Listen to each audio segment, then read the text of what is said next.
اعوذ باللہ من الشیطان الرجیم بسم اللہ الرحمن الرحیم بسم اللہ الحمدللہ نحمد ونستعین ونستغفر ونعوذ باللہ من شرور انفسنا ومن سیئات اعمالنا من یهده اللہ فلا مضل له ومن یضلل فلا ہادی له واشهد ان لا الہ الا اللہ واشهد ان محمدا عبدہ ورسولہ اما بعد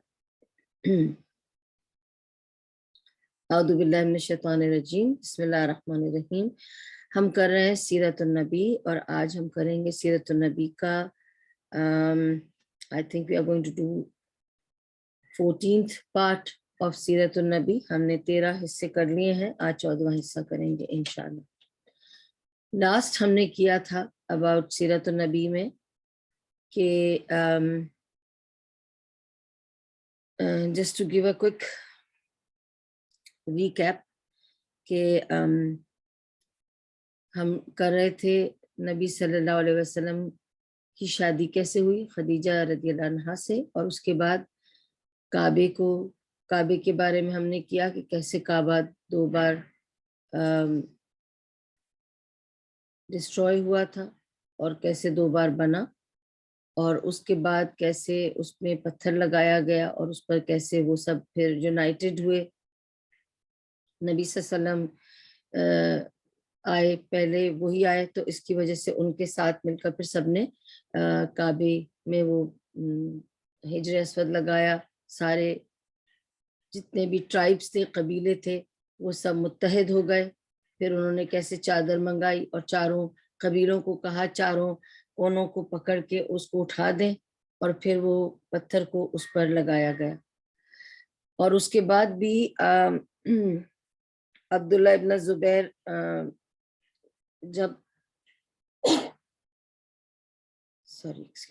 عبداللہ ابن زبیر جب اس حدیث کے اوپر سے گزرے کہ نبی صلی اللہ علیہ وسلم کا بہت دل تھا کہ کاش جیسے ابراہیم علیہ السلام نے کعبہ بنایا تھا ہم ویسے ہی کعبہ بناتے، ٹھیک ہے۔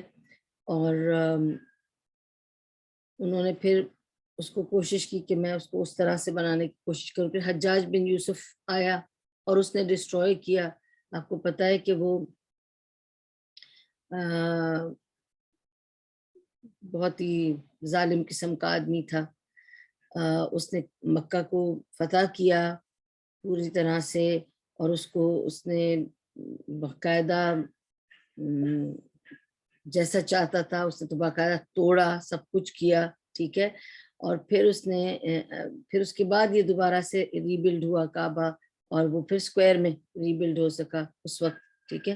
پھر جب امام مالک کو پتہ چلا کہ اس طرح ہوتا رہا ہے، ٹھیک ہے، کہ لوگوں نے اس کو توڑا بنایا، کسی نے اس طرح، کسی نے جب اس کے بعد جب پیسے تھے، مال تھا، واپس جیسے ابراہیم علیہ السلام نے بنایا تھا کعبہ اب بھی بن سکتا ہے اللہ کے فضل سے۔ اتنی عمارتیں بنانے کا پیسہ ہے سب کے پاس وہاں پر، اور اللہ تعالیٰ نے اتنی ان کو مال و دولت اور اتنی وہ دے دی ہے کہ وہ بنا سکتے ہیں۔ لیکن کس لیے نہیں بنایا؟ امام مالک نے کہا کہ پھر یہ کعبہ جو ہے یہ کھیل بن کے رہ جائے گا، اور اس کو لوگ اسی طرح توڑتے اور بناتے رہیں گے، اپنی مرضی کرتے رہیں گے۔ کل کو پھر کوئی اپنی مرضی کرے گا اور کہے گا نہیں اس کے زمانے میں کیسا تھا، سکوائر تھا واپس سکوائر بنا دو، پھر ایسا تھا واپس ایسے بنا دو۔ اس لیے اب جیسا بھی ہے، جیسے بن چکا، اب اس کو ہم اسی طرح مینٹین کریں گے، اور اسی لیے یہ اب تک اسی صورت میں مینٹین ہو رہا ہے۔ یہاں تک ہم نے کیا تھا، ٹھیک ہے۔ آج ہم آگے بڑھتے ہیں انشاءاللہ ادھر سے۔ تو مینلی آج جو میں آپ کو بات بتاؤں گی، ایک تو وہ یہ بتاؤں گی کہ یہ جو زمانہ تھا اس میں کیا سمبلائز ہو رہا تھا، this is one, okay. Secondly I will be today, like last time I told you the story of the marriage of Khadija. It's a big thing to have somebody taken as your son. So today I will speak to you about Zaid bin Harisa and his story, and how he was adopted by Rasulullah sallallahu alaihi wasallam, and then he became the son of Muhammad sallallahu alaihi wasallam. Okay, so we'll start with what all this symbolized. Okay, آپ دیکھیں, اب آپ کو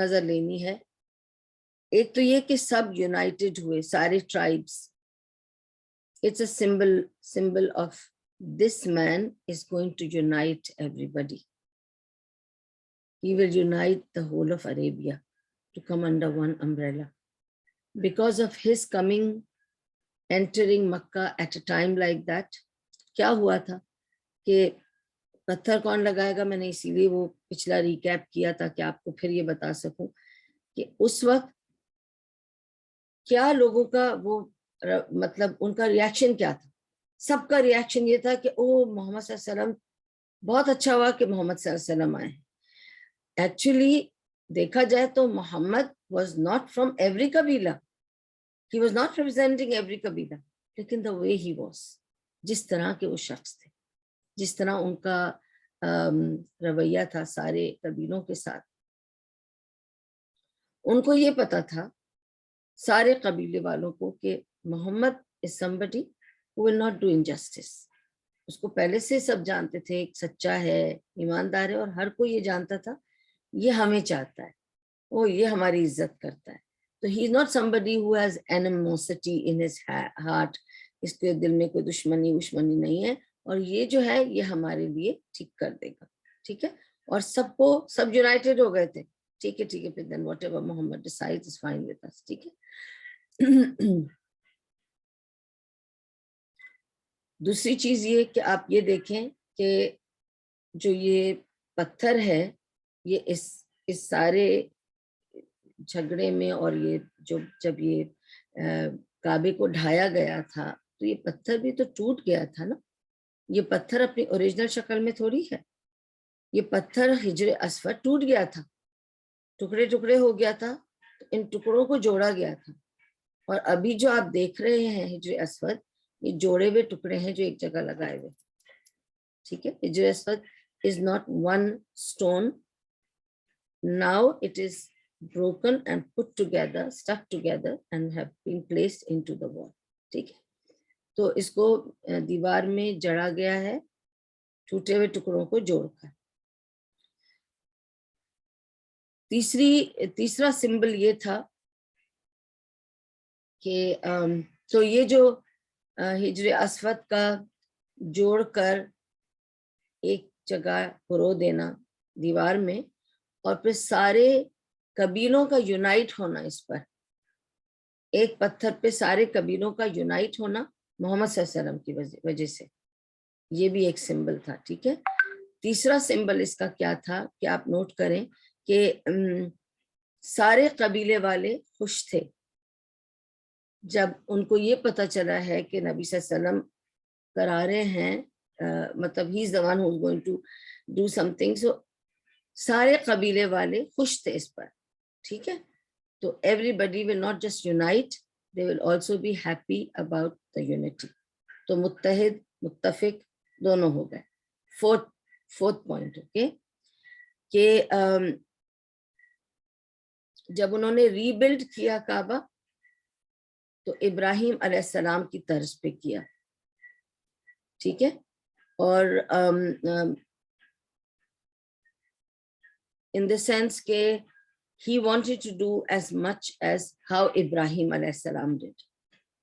ابھی نبوت نہیں آئی ہے, he is not a nabi, but you have to understand one thing. اس وقت آپ کو یہ ریئلائز کرنا ہے کعبہ بنا ہوا ہے, ابراہیم علیہ السلام کے ہاتھ سے بنا ہے. ٹھیک ہے, اور یہ سب جانتے ہیں کہ ابراہیم علیہ السلام اور ان کے بیٹے اسماعیل نے یہ کعبہ بنایا تھا. ٹھیک ہے, لیکن اتنے سال بیچ میں گزر گئے ہیں, یعنی اب جو یہ ابھی ہو رہا ہے کہ محمد صلی اللہ علیہ وسلم یہ جوڑ رہے ہیں اور کعبہ بن رہا ہے, یہ جو وقت ہے اس میں نبوت تو نہیں آئی ہے.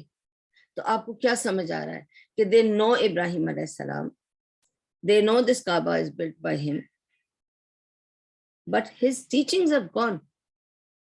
ابراہیم علیہ السلام کی جو دین وہ لائے تھے, جو ٹیچنگ وہ لائے تھے کعبے تک, وہ نہیں رہی.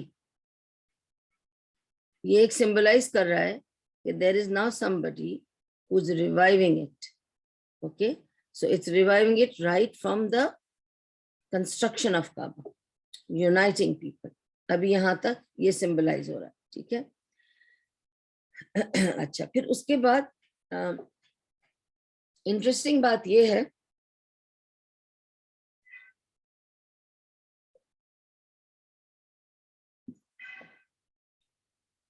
اور میں نے آپ کو سارا کچھ بتایا تھا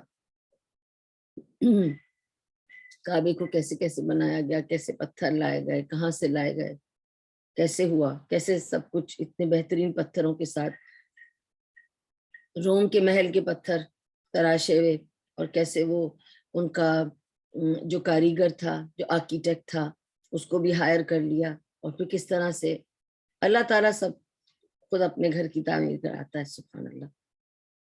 ٹھیک ہے, لیکن اب آپ کو یہ دیکھنا ہے کہ جب ری بلڈنگ ہو رہی تھی آف دا کعبہ تو دے نیڈڈ ڈونیشن نا, سب سے پیسہ اکٹھا کیا نا کہ بھئی اب کعبے کو تعمیر کرنا ہے, اٹس بگ جاب, اور سب سے کہا کہ پول ان کرو.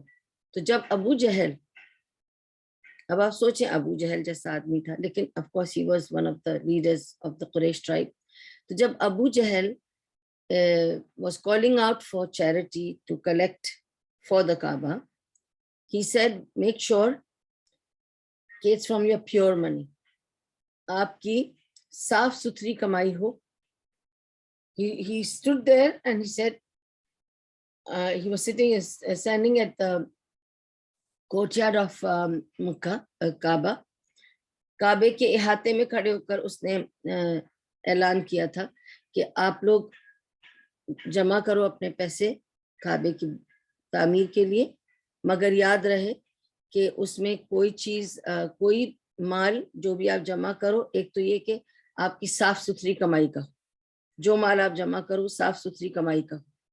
دوسرا اس نے کہا کہ سود کا پیسہ نہ ہو, حرام کا پیسہ نہ ہو, اور تم لوگ جو بھی پروسٹیٹیوشن سے کماتے ہو وہ پیسہ نہ ہو, جو تم اور جو بھی حرام ڈیلنگ سے کماتے ہو وہ پیسہ نہ ہو, صاف ستھری کمائی سے لانا, کیونکہ ہم اللہ کا گھر تعمیر کر رہے ہیں. یعنی اس وقت there was no نبوت, there was no law and order as such. ٹھیک ہے. اس کے باوجود جب ابو جہل پکار بھی رہے ہیں تعمیر کے لیے پیسے کے لیے, تو he wants everybody to give حلال کمائی. سب سے کہہ رہے ہیں حلال کمائی لے کر آنا تعمیر کے لیے, کوئی اپنی حرام کمائی سے نہیں ہم یہ تعمیر کریں گے.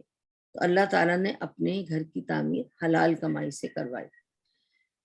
پھر اس کے بعد آپ ایک چیز نوٹ کریں, ایک تو آپ کو یہ پتا ہے نا کہ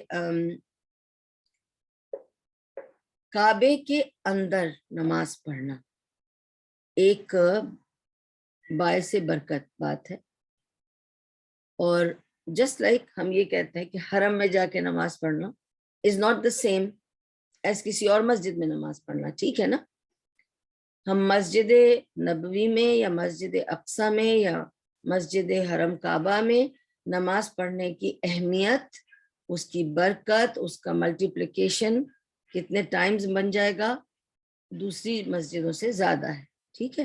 اگر صرف احاطوں میں پڑھنے کا یہ ہے تو کعبے کے اندر پڑھنے کا کتنا اجر اور ثواب ہوگا, کیا اس کی فضیلت ہوگی. تو پہلے کعبہ جس طرح کا بنایا تھا انہوں نے, تو اس کا دروازہ نیچے تھا, جس کو ابھی آپ دیکھتے ہیں کہ اونچا ہے, اوپر ہے.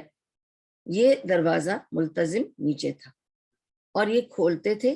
اور آپ کو میں نے بتایا تھا کہ جو اس کے رکھوالے ہیں اور جو یہ قریش کے ٹرائب والے ہیں, صرف یہ اندر جا کر نماز پڑھتے تھے کعبے کے اندر. ٹھیک ہے. یا وہ جس کو اجازت دے دیں وہ اندر جاتے تھے اور نماز پڑھتے تھے. پھر اس کے بعد جب یہ دوبارہ بنا تو انہوں نے کعبے کے یہ اس کے ملتزم کا دروازہ اونچا کر دیا اور اس کو بند کر دیا, تاکہ اس میں صرف وہ لوگ جن کو جانا ہو وہ جائیں اور ہر کوئی جا نہ سکے.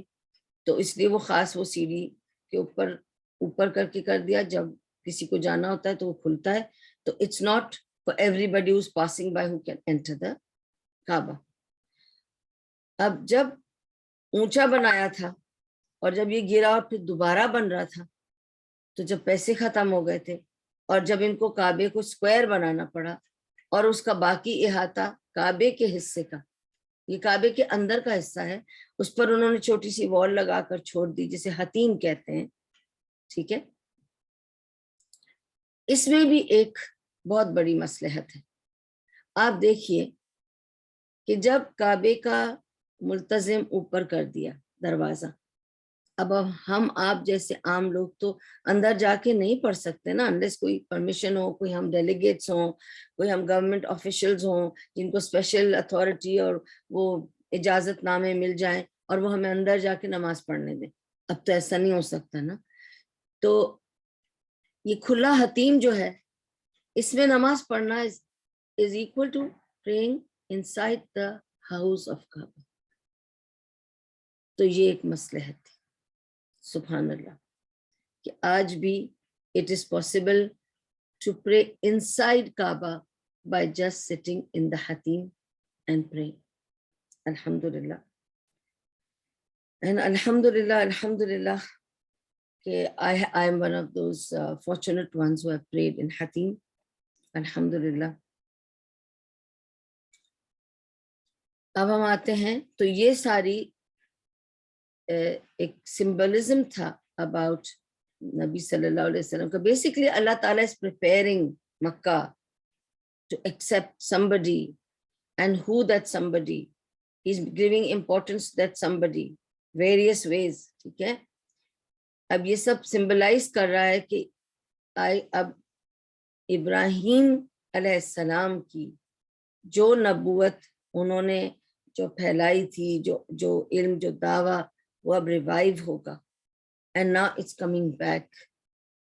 And now everybody is going to learn about it, and they are going to be united under one umbrella, and everybody will be happy about it. تو یہ سارا سمبل ان سب چیزوں کا ایک سمجھو نشانیاں تھیں. ٹھیک ہے.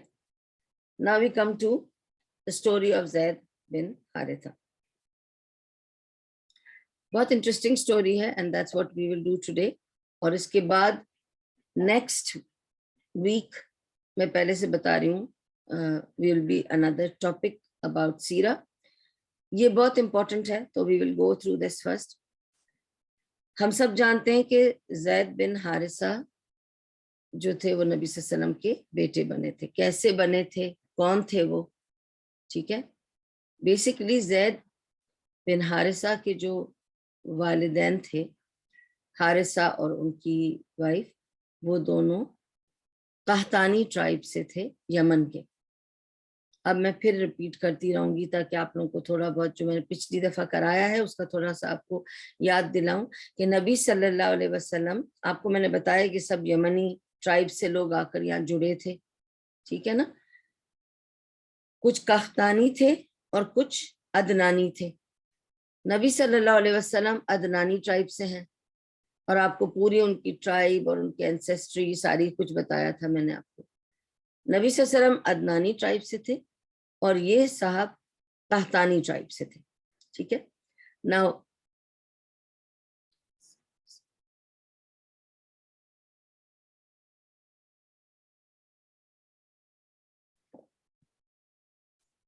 Okay, Haritha was from Qahtani tribe. لیکن ہر ٹرائب میں سب ٹرائبز ہوتے ہیں. ٹھیک ہے. تو قحطانی ٹرائب میں بھی جو دو ڈفرینٹ ٹرائبس تھے، تو حارثہ اور ان کی بیوی دو ڈفرینٹ ٹرائبس سے تھی. ٹھیک ہے. دونوں ایک ہی ٹرائب کے نہیں تھے، دو ڈفرینٹ ٹرائبس کے تھے. اچھا، اب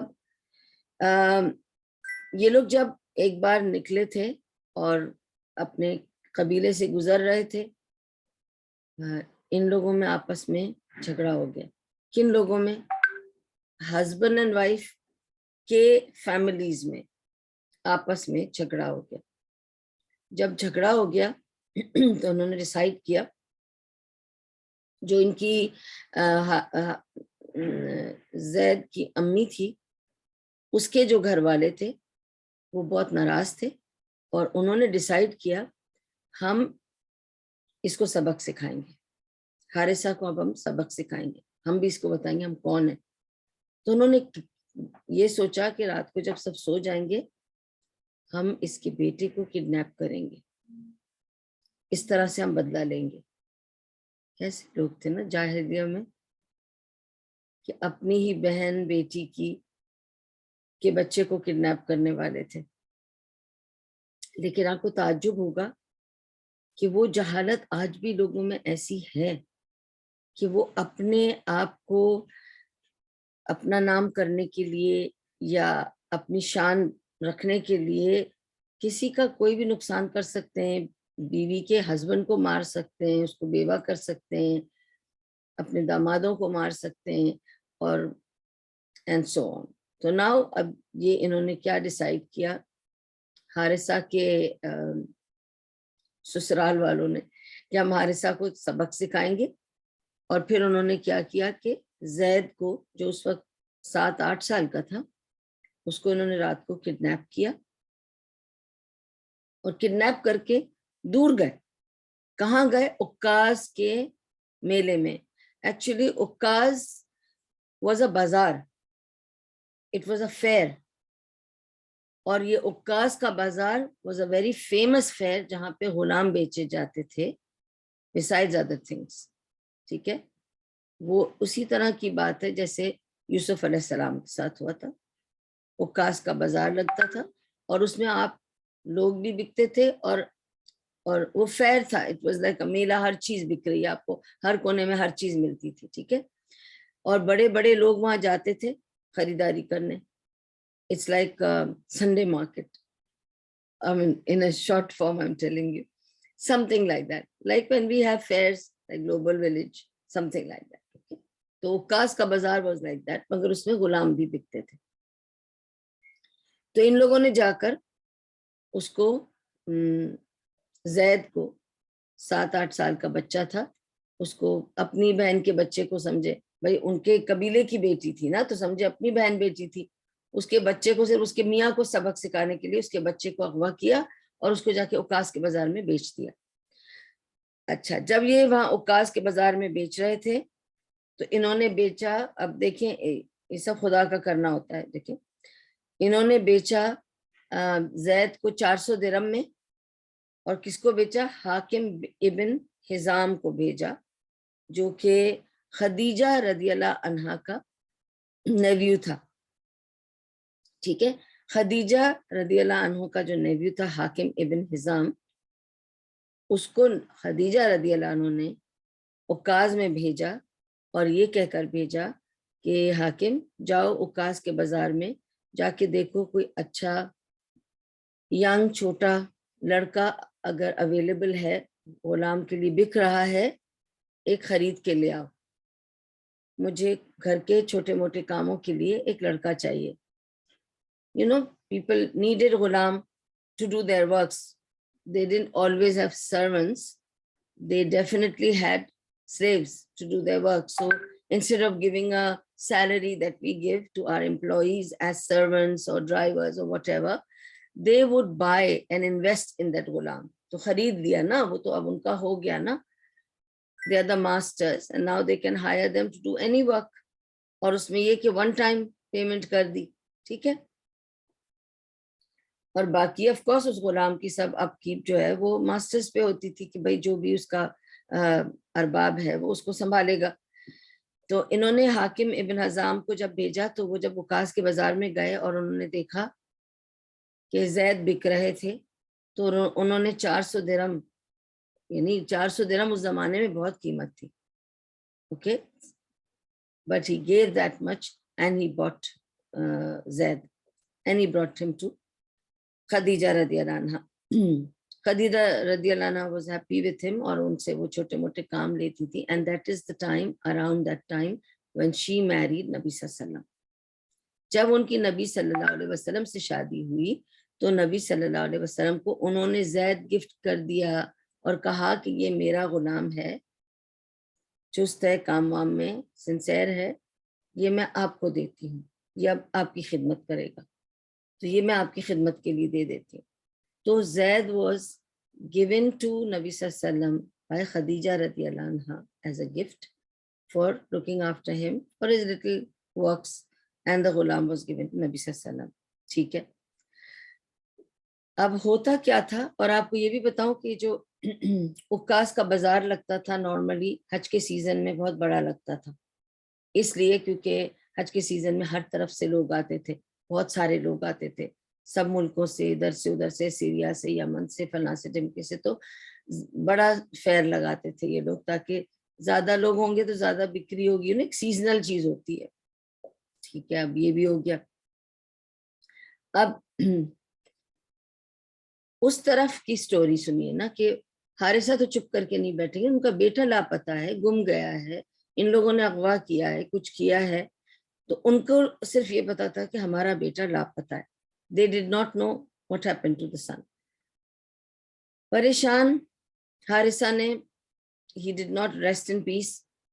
اس نے ہر طرف لوگوں کو بول رکھا تھا, ہر طرف لوگوں کو بول رکھا تھا میرا بیٹا اس طرح ہے, دیکھنے میں اتنی عمر ہے, ایسا دکھتا ہے, ویسا دکھتا ہے, he is missing, he is missing. He was going on telling everybody. ہر جگہ سے گزرتا ان کو کہتا کسی نے میرے بیٹے کو دیکھا. اس زمانے میں تصویریں تو ہوتی نہیں تھی, they would just give description. کرتے کرتے کرتے کرتے ایک زمانہ نکل گیا, and he was trying to look for his son. اب جب ایک بار ایسا ہوا کہ جب یہ میلہ لگا ہوا تھا عکاس کا, اور ہر طرف سے لوگ آئے ہوئے تھے, تو یہ خریداری کرنے آیا وہاں پر. کون؟ زید بن حارثہ کچھ اپنی خریداری کرنے آیا عکاس کے میلے میں. ظاہر کچھ کام رہا ہوگا, everything was being bought there, sold there. It's like a bazaar. تو اب یہاں پر کچھ لوگ جو حج کرنے آئے تھے یمن سے, انہوں نے اسے دیکھا, ان کو لگا یہ عربوں کا بچہ نہیں دکھتا ہے, یہ ڈفرینٹ ہے, اور اس کے فیچرز ڈفرینٹ ہے, اس کی رنگت ڈفرینٹ ہے, نہ ہی یہ افریقن دکھتا ہے اور نہ ہی یہ حجازی دکھتا ہے. حجازی یعنی عرب, ٹھیک ہے, نہ یہ حجازی لگ رہا ہے اور نہ ہی یہ افریقن لگ رہا ہے, جیسے سودانی اور اس طرح کے ہوتے ہیں ویسا بھی نہیں لگ رہا ہے, تو یہ حبشہ وغیرہ کا بھی نہیں لگ رہا ہے, تو یہ تو بالکل یمنیوں کی جیسا لگ رہا ہے. پھر آپس میں ان لوگوں نے بات کی کہ لگتا ہے کہ یہ کہیں ایسا تو نہیں کہ یہ حارثہ کا بیٹا ہو, تو اس سے چل کے بات کرتے ہیں. اس سے جب بات کی تو جس طرح اس نے بات چیت کی, ان لوگوں کو یقین ہو گیا کہ یہ حارثہ کا ہی بیٹا ہوگا. ٹھیک ہے, لیکن اب اس بات کو کافی عرصہ گزر چکا تھا. ٹھیک ہے, پھر بھی ان لوگوں نے پہچانا کہ یہ لگتا ہے یہ حارثہ کا گمشدہ بیٹا ہے, یہ کسی طرح یہاں پہنچ گیا ہے, ہم جا کے حارثہ کو خبر کرتے ہیں. یہ لوگ واپس آئے, یہ لوگ حج پہ آئے ہوئے تھے, کوئی حج پہ تھے آئے ہوئے یمن سے, یہ واپس یمن گئے. انہوں نے جا کر حارثہ کے ماں باپ کو بتایا کہ ہم کو لگتا ہے کہ ہم نے آپ کا بیٹا دیکھا ہے, وہاں پہ وہ عکاس کے میلے میں ملا تھا, ایسا ایسا ہے دیکھنے میں. ہم نے جا کے اس سے بات چیت کی اور اس کو پوچھا کہ وہ کون ہے, کہاں رہتا ہے, کس کے پاس رہتا ہے, تو اس نے کہا کہ وہ کسی محمد کا غلام ہے جو کہ قریش کے قبیلے سے ہے, عبد المطلب کا ہوتا ہے. The thing is that everybody knew one thing. عبد المطلب کو سب جانتے تھے. سعودی اگر آپ حجاز میں آ گئے تو آپ کو عبد المطلب کو تو جاننا ہے, کیونکہ he was somebody very well known. تو اس نے کہا کہ آسان طریقہ آپ کے بیٹے کو ڈھونڈنے کا یا اس تک پہنچنے کا یہی ہے, ہم نے اس کو یہ پتا کر لیا تھا کہ وہ کس کے پاس رہتا ہے یا کس کا غلام ہے. اس نے کہا وہ عبد المطلب کے پوتے کا غلام ہے, تو آپ سیدھا سیدھا عبد المطلب کے پوتے کا پتا کر کے اس تک آپ آرام سے پہنچ سکتے ہو. اب حارثہ سوچتے ہیں, یہ اس زمانے کا ظاہر جہالیت کا زمانہ ہے, انہوں نے سوچا کہ اگر میرے بیٹے کو انہوں نے غلام بنا کے رکھا ہے تو وہ ایسے تو نہیں وہ مجھے دے دیں گے میرا بیٹا. I'll have to get ransom to relieve him. کیسے اس کو ریلیو کریں گے اس سلیوری سے؟ ایک ہی طریقہ ہے کہ میں قیمت مانگوں گا, اپنے بیٹے کو خود خریدوں گا. غلام تو بکتے تھے, آپ ان کی لگائیں بولی اور وہ بک سکتے تھے, تو میں ان کو پوچھ لوں گا کہ بھئی آپ کو کتنے چاہیے لے لو, مجھے میرا بیٹا دے دو. تو یہ اپنے بھائی کو پاس جاتے ہیں حارثہ, اپنے بھائی سے کہتے ہیں کہ دیکھو ایسی ایسی بات ہے، حارثہ جا کے اس کو کہتے ہیں کہ دیکھو ایسی ایسی بات ہے، بچے کا پتہ چل گیا ہے، لیکن وہ ابھی عبد المطلب کے پوتے کے پاس ایک غلامی کی زندگی گزار رہا ہے، اس کو جا کے رہا کرنا ہے، ہمیں اسے خریدنا پڑے گا، تو جتنے پیسے ہیں وہ لے لو۔ ادھر سے ادھر سے سارے پیسے اس نے اکٹھے کیے، خوب سارے جتنے ہو سکتے تھے۔ اس نے کہا کہ اب اگر عبد المطلب کے پوتے کے پاس ہے تو وہ قیمت شاید زیادہ مانگے گا، اس لیے سارے جتنے پیسے لے کے چلو۔ اور وہ اپنے بھائی کے ساتھ، حارثہ اور حارثہ کا بھائی دونوں مل کر حجاز کی طرف روانہ ہوتے ہیں وتھ آل دا منی۔ وہاں پہنچتے ہیں اور پتہ لگاتے ہیں کہ محمد صلی اللہ علیہ وسلم کہاں ملیں گے، ان تک پہنچتے ہیں اور ان کو جا کر اپنی بات بیان کرتے ہیں کہ دیکھیں جو آپ کے پاس غلام ہے وہ ہمارا بیٹا ہے، ٹھیک ہے، تو ہم اسے لینے آئے ہیں، لیکن ہمیں پتا ہے آپ رینسم مانگیں گے، ٹھیک ہے، اس کی رہائی کے لیے یا اسے بیچنے کے لیے، تو آپ ہمیں اپنی قیمت بولیے، آپ جو رینسم بولیں گے، ہمارے پاس اس وقت اتنے اتنے ہیں، رکھ دیتے ہیں وہ سامنے پیسے نبی صلی اللہ علیہ وسلم کے، اتنے اتنے پیسے ہم اپنے پاس سے لے کر آئیں، اگر یہ پورے نہیں ہیں تو آپ بتا دیں، لیکن آپ اسے ہمیں دے دیں۔ نبی صلی اللہ علیہ وسلم ان کی ساری بات سن کر، یہ دیکھیں نا، نبی صلی اللہ علیہ وسلم کا جو نیچر تھا، جو ان کا کیریکٹر تھا، ایک مورل آبلیگیشن تھی ان کے پاس کہ یہ اگر ان کا بیٹا ہے تو میں ان کو بیچ نہیں سکتا۔ اگر آپ غلام سمجھ کے غلام کو کسی اور کو بیچ رہے ہیں تو پھر آپ اس سے بولی بھی دیں گے اور پیسے بھی لے لیں گے۔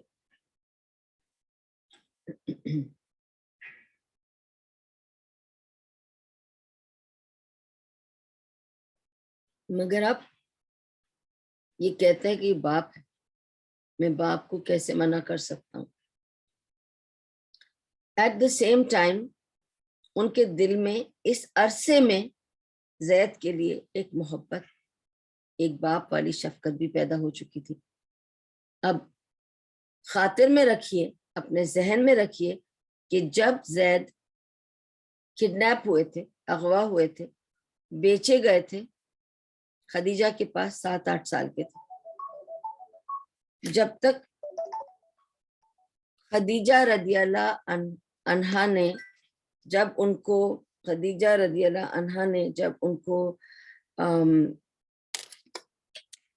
جب تک نبی صلی اللہ علیہ وسلم کو دیا ہوگا 10-11 سال کے ہوں گے، کیونکہ انہی عرصے میں ان کی شادی بھی ہوئی تھی نبی صلی اللہ علیہ وسلم سے۔ اب جو یہ ان کے باپ اور چچا ان کو لینے آئے ہیں، اس وقت زید کی عمر 25 سال ہے، اتنا عرصہ بیت چکا ہے، تو 15 سے 18 سال بیت چکا ہے۔ اس کے بعد یہ لوگوں کو پتہ چلا یہ آئے ہیں بچے کو لینے، اب یہ جوان 25 سال کی عمر کا آدمی ہے، he is not a little boy that he can say okay اس کو لے جاؤ آپ، ٹھیک ہے۔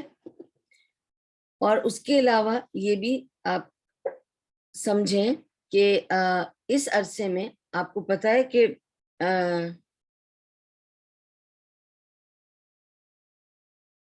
جلدی شادی ہو جاتی تھی اس زمانے میں لوگوں کی، اور that is the way it was in نبی صلی اللہ علیہ وسلم ٹائم۔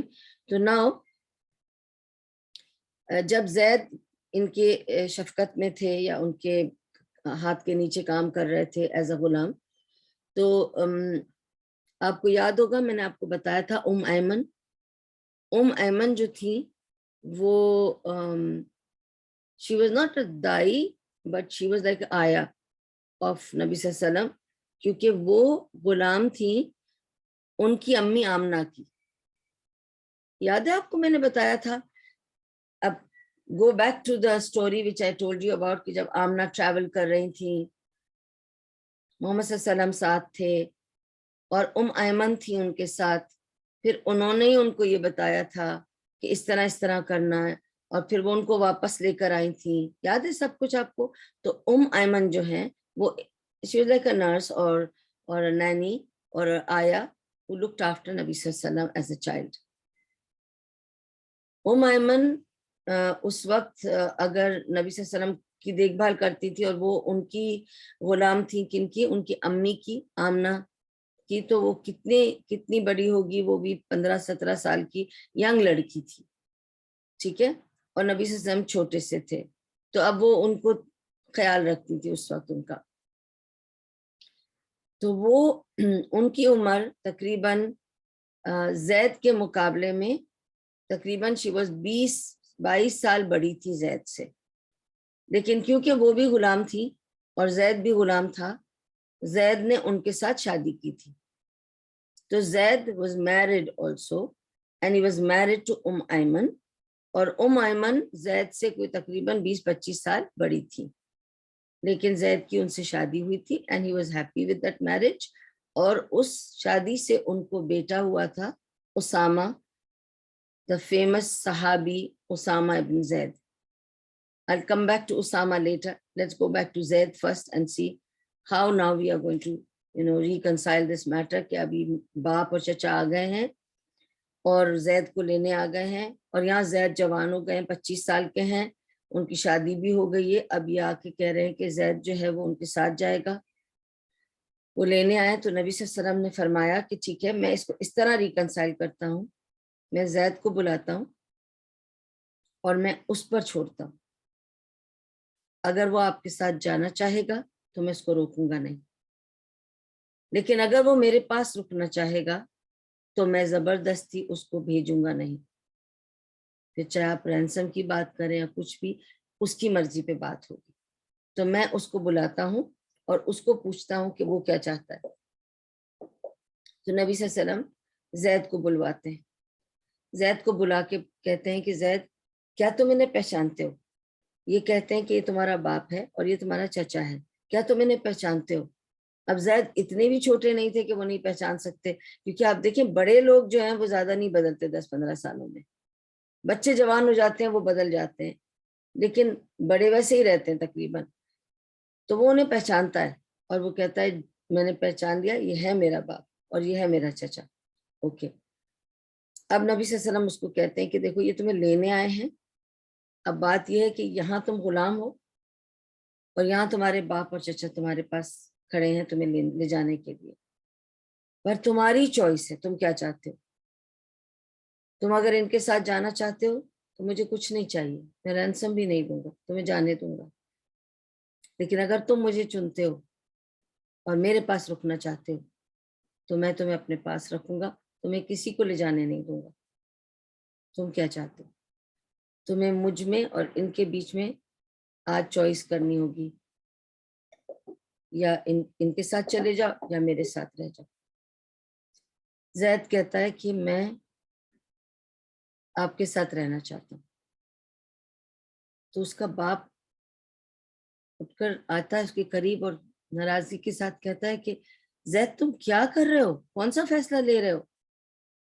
تم یہاں حجاز میں، سوچنے کی بات ہے، تم یہاں حجاز میں ایک غلام کی حیثیت سے رہ رہے ہو. تم میرے ساتھ چلو گے تو تم میرے بیٹے کی حیثیت سے فری زندگی گزارو گے، تمہارا کوئی نام ہوگا، کوئی بات. تم کوئی غلام تھوڑی پیدا ہوئے تھے، تم کیوں غلامی کرو گے کسی کی؟ تم غلام نہیں ہو، تم ایک اچھی شریف خاندان کے بچے ہو، تو تم واپس آ جاؤ. وہ کہتا ہے نہیں. اور وہ کیا الفاظ یوز کرتا ہے، وہ کہتا ہے کہ یا رسول اللہ، باپ اور چاچا ملا کر بھی آپ کے ایکول کا نہیں ہو سکتا. میں آپ کو چھوڑ کے اپنے باپ کے ساتھ نہیں جا سکتا. Now these are very rare, again symbolic thing, very rare. اس زمانے میں باپوں کی بہت اہمیت ہوتی تھی، ٹھیک ہے، اور بیٹوں کا بہت مان کرتے تھے باپ لوگ. اور یہ ان کا ایک طریقہ تھا کہ باپ کے اوپر کوئی نہیں ہوتا تھا. اب ایک فارنر ہیں، یہ بالکل حجاز کے رہنے والے ہیں، کوئی محمد صلی اللہ علیہ وسلم، اور یہ آدمی اپنے باپ اور چاچا دونوں کو ملا کے کہتا ہے are not equal to this man. اتنا زیادہ پیار کہاں سے آ گیا، اور اتنی زیادہ اہمیت، اتنی زیادہ عزت وہ دے رہا ہے کسی اور آدمی کو above his father. This was something very unique. And Nabi Sallallahu Alaihi Wasallam explains to Zaid's father, Harisa, کہ دیکھیے وہ جانا اگر نہیں چاہتا ہے تو اب یہ میرے پاس رہے گا. تو وہ پھر کہتے ہیں اس کو, میرا زید جو ہے وہ کوئی غلام نہیں پیدا ہوا تھا, غلام فیملی سے نہیں ہے, وہ کیوں کسی کی غلامی کرے گا. تو he's feeling sad and bad. میں آیا ہوں اتنی دور سے لے کر, رینسم بھی لایا ہوں, اور زید ہے کہ he's refusing to come with me as a free man. And that also it was so beautiful of Nabi Sallallahu Alaihi Wasallam. He said, I don't even want ransom. یہ تو فری میں مجھے ہمیں مل رہا تھا ہمارا بیٹا, اور یہ ہے کہ آنے کو تیار نہیں ہے. ٹھیک ہے, یہ ساری بات ہوتی ہے. تو نبی صلی اللہ علیہ وسلم سمجھ جاتے ہیں کہ اس باپ کو کیا تکلیف ہو رہی ہے کہ میرا بیٹا ان کی غلامی میں رہے گا. تو نبی صلی اللہ علیہ وسلم اسی وقت ان کے باپ اور چچا کے سامنے محمد کو زید کو اپنے ہاتھ پکڑ کر لے کے جاتے ہیں. کہاں؟ کعبے کے اسی حتیم پر. اوکے, کعبے کے حتیم پہ کھڑے ہوتے ہیں, اور وہاں اس بلاک پہ کھڑے ہو کر نبی صلی اللہ علیہ وسلم سب کو پکار کر آواز دیتے ہیں اور کہتے ہیں کہ اے, ہمیشہ people would announce like that. Okay, so this is how the announcement was taking place. آج کل تو ہم لوگوں کو پوسٹس آ جاتی ہیں نا, اخبار میں آ جاتے ہیں, ہیڈ لائنز آ جاتی ہیں, تو ہم لوگ کو بہت طریقے ہیں آج کل خبر ملنے کے. اس زمانے میں it was always announced by people. تو وہ چڑھتے ہیں وہاں پر, اور وہ اب اناؤنس کر رہے ہیں, اور کہا کہ آج سے تمام مکے والوں کو یہ خبر دے دو کہ آج سے زید آزاد ہے, اور آج سے میں نے زید کو اپنا بیٹا بنایا ہے, غلام نہیں. آج سے وہ میں نے اس کو اڈاپٹ کیا ہے. ٹھیک ہے, آج سے میں نے زید کو اڈاپٹ کیا ہے. he'll be my adopted son and he will bear my name. تو آج سے زید اڈاپٹڈ صرف سن نہیں ہے, بلکہ آج سے زید میرے نام کے ساتھ جڑے گا. آج سے زید بن حارثہ نہیں بلکہ زید بن محمد کہلائے گا. آج سے یہ میرا بیٹا ہے, اور میں اس سے انہیرٹ کروں گا, اور یہ مجھ سے انہیرٹ کرے گا. تو یہ میرا وارث ہے اور میں اس کا وارث ہوں. اتنا بڑا اعلان کر دیا, اور ان کا نام زید بن محمد ہو گیا. اور باپ خوش ہو گیا, کیونکہ مینلی تسلی باپ کو تھی کہ اب یہ غلام نہیں ہے, اور اس آدمی نے اس کو اپنی بیٹے کی حیثیت دی ہے, اور سب جگہ ہمارے سامنے اعلان کر دیا. باپ واپس یمن چلا جاتا ہے, اور زید بن محمد کہلانے لگتے ہیں. اور امیمن کے ساتھ جیسے ان کی شادی ہوئی تھی, اس سے ان کو بچہ ہوا اسامہ. اور اسامہ بن زید نبی صلی اللہ علیہ وسلم کو اتنا حبیب تھا, اتنا ان کو پیار تھا کہ اس کو وہ لوگ کہتے تھے کہ یہ حبن نبی ہے, نبی کا لاڈلا. اسامہ واز نبی کا لاڈلا, یعنی اس قدر کہ لوگوں کو اگر کچھ کہلوانا ہوتا تھا یا کچھ پوچھوانا ہوتا تھا نبی صلی اللہ علیہ وسلم سے, تو اسامہ کو بھیجتے تھے کہ اسامہ تم جا کے پوچھ کر آ جاؤ نبی صلی اللہ علیہ وسلم سے, کیونکہ وہ تمہیں کچھ نہیں بولیں گے. ہوتا ہے نا کبھی کبھی کسی کی کوئی لاڈلے ہوتے ہیں جن کو ہمارے بڑے نہیں ڈانٹتے, تو ہم سارے کام ان سے لیتے ہیں کہ بھائی تم جا کے بولو, تم بولو گے تو تمہیں ڈانٹنی پڑے گی. تو ہی واز دیٹ حبن نبی, ہی واز لائک اے لاڈلا, کہ اگر وہ جا کے کچھ پوچھے گا تو نبی صلی اللہ علیہ وسلم اس کو کچھ نہیں بولیں گے. ٹھیک ہے, تو he was Usama bin Zaid who was very very dear to نبی صلی اللہ علیہ وسلم. اینڈ آپ کو پتہ ہے کہ جب جنگ موتا ہوئی تھی, اس میں جو رومنز کے ساتھ جنگ ہوئی تھی, that was one of the bad battles, جس کا بہت افسوس ہوا تھا, کیونکہ اس میں سب سے زیادہ جن کو نبی صلی اللہ علیہ وسلم پیار کرتے تھے وہ فوت ہوئے تھے یا مارٹیر ہوئے تھے, شہید ہوئے تھے. تو اس میں اور ایک اور آپ کو بات بتا دوں کہ جب تک زید ان کے ساتھ تھے نبی صلی اللہ علیہ وسلم کے ساتھ, ہر ایکسپیڈیشن میں, جب وہ وقف اپنا یا کوئی یہ کمانڈ بھیجتے تھے کہیں بھی کسی بھی مشن پر, کمانڈر زید بن محمد ہوتا تھا ہمیشہ. زید بن محمد کو کمانڈر بنا کے بھیجتے تھے ہمیشہ, اور جب تک زید تھے always it was Zaid bin Muhammad who was the commander.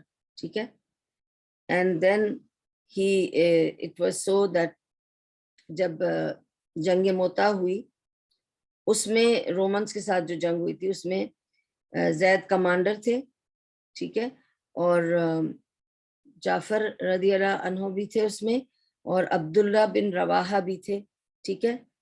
And of course that was a very sad part کہ جب جنگ میں زید بن حارثہ شہید ہوئے تو because the next in command was Jafar bin Abi Talib, تو جعفر رضی اللہ عنہ ٹک دا کمانڈ, وہ بھی شہید ہو گئے. جب جعفر رضی اللہ عنہ شہید ہو گئے تو عبداللہ بن رواحہ تھے, انہوں نے کمانڈ سنبھالی, وہ بھی شہید ہو گئے. These were the three very بہترین صحابہ who were in command, وہ سب شہید ہو گئے تھے. جب وہ تینوں شہید ہو گئے اس جنگ میں تو کنفیوژن ہو گیا تھا کہ تینوں شہید ہو گئے تو اب کون, مطلب you have 1 2 3, اس کے بعد تو پھر the rest is just soldiers. تو among the soldiers the person who came forward was a new Muslim, and who was he? خالد بن الولید. تب تو وہ نئے نئے مسلمان ہوئے تھے, لیکن اس وقت انہوں نے یہ باغ ڈور خود سنبھالی, کیونکہ انہوں نے کہا ہمارے سارے کمانڈرز گزر گئے, شہید ہو گئے, تو he took over, and that is how he became then well known, because then he came out of it. So alhamdulillah خالد بن الولید پھر اس جنگ میں پھر جو بھی ہے وہ بچا کر لے آئے. تو this is from where the trust built up on Khalid bin al-Walid. Otherwise he was a new Muslim, he had just come to Islam, so he could not have become a commander. Okay, and Zaid bin حارثہ کو کچھ نہ کچھ مطلب تقریباً 10 expeditions پہ بھیجا تھا نبی صلی اللہ علیہ وسلم نے ایز اے کمانڈر, ایک آدھ پہ نہیں, 10 expeditions he commanded, who Zaid bin Haritha, and no one was ever over him to command when he was in command, when he was there. ٹھیک ہے, تو وہ 10 ایکسپیڈیشنز میں ہمیشہ زید بن حارثہ ہی کمانڈ کرتے رہے. اور آپ کو ایک انٹرسٹنگ بات بتانا چاہتی ہوں کہ among the صحابی, کتنے صحابی تھے نبی صلی اللہ علیہ وسلم کے, اگر ہم نزدیک کے صحابہ میں بھی لے لیں کہ ابو بکر تھے,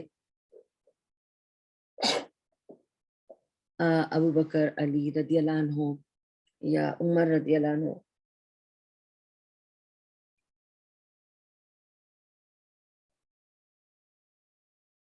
لیکن قرآن میں زید بن حارثہ کا نام لیا گیا.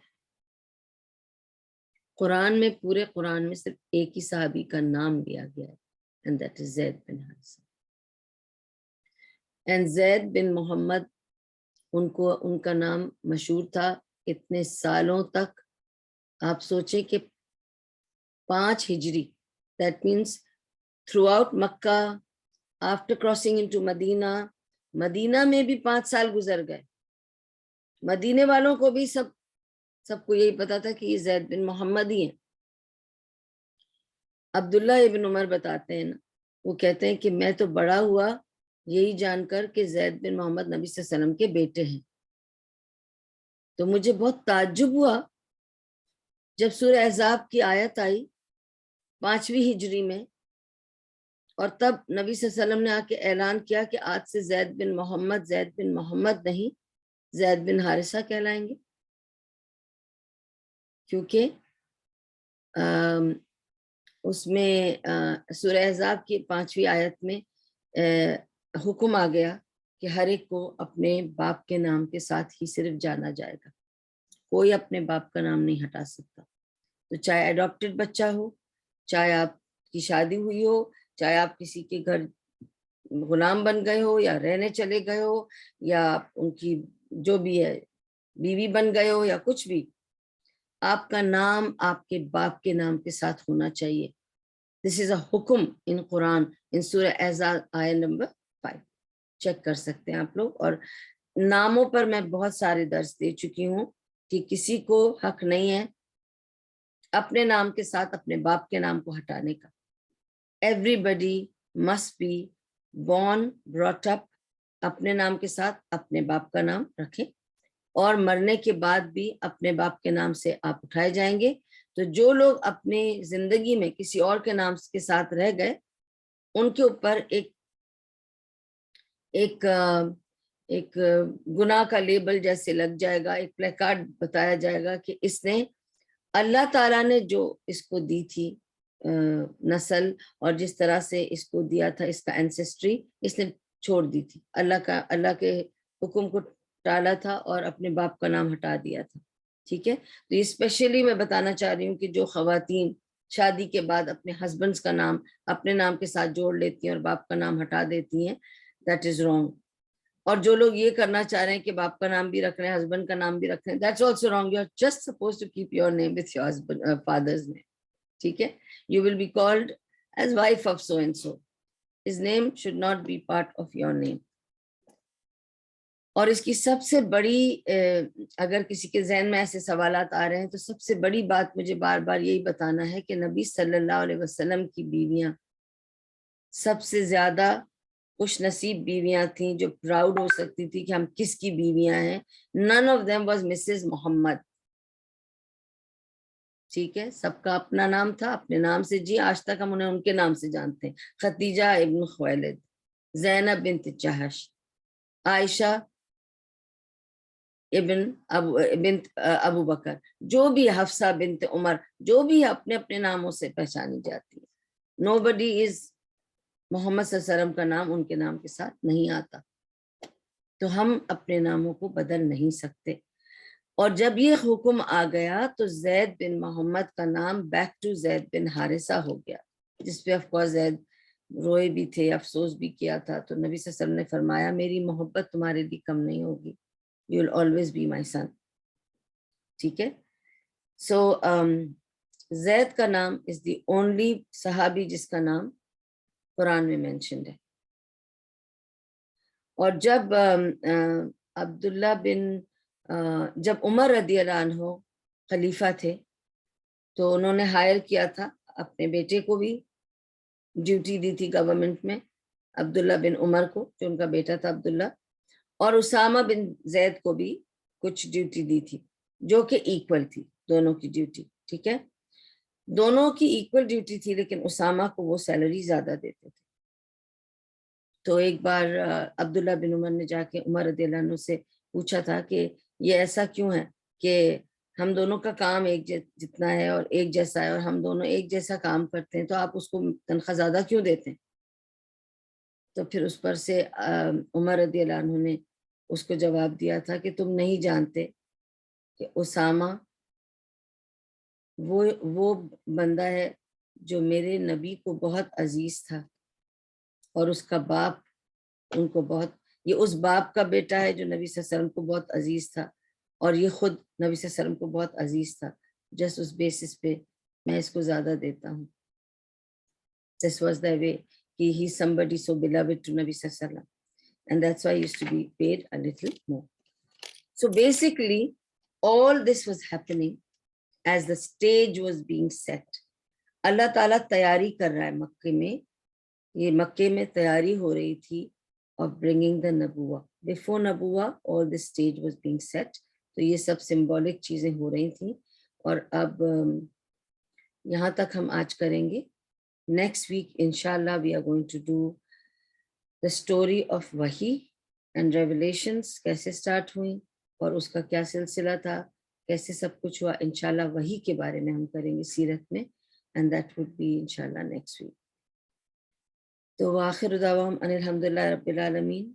جو کچھ بھی یہاں میں نے کہا ہے سنا ہے آپ لوگوں نے, سب اللہ کی طرف سے ہے. اگر اس میں کچھ صحیح تھا, بینیفٹنگ تھا, فائدے مند تھا, سب اللہ کی طرف سے. تو اللہ تعالیٰ ہمیں اس کی بہترین سمجھ عطا کرے, عمل کی توفیق عطا کرے اور قبول کر لے. اور اگر اس میں کوئی بھول چوک تھی تو میری کمزوری ہے, اور اگر کوئی غلطی تھی تو اگر فتنہ ہے شیطان کا تو اللہ ہمیں اس کے فتنے سے بچا کے رکھے. اللہ ہم سب کی دعاؤں کو قبول کرے, ہماری مشکلوں کو آسان کر دے, ہماری مصیبتوں کو دور کر دے. اور جو بیمار ہیں اسپیشلی کووڈ میں مبتلا ہیں یا اور کوئی تکلیفوں میں مبتلا ہیں اور پریشانیوں میں مبتلا ہیں, مریض ہیں, اللہ تعالیٰ تمام بیماروں کو بہترین شفاء کاملہ و عاجلہ عطا فرمائے اور بیماری کا نام و نشان ہٹا دے، اور اللہ تعالی ہم سب کو اپنے حفظ و امان میں رکھے، اپنی جوار رحمت میں جگہ عطا کرے، اور ایک رحمت عطا کرے۔ سبحان اللہ و بحمدہ، سبحانک اللہم و بحمدک، نشہد ان لا الہ الا انت، نستغفرک و نتوب الیک۔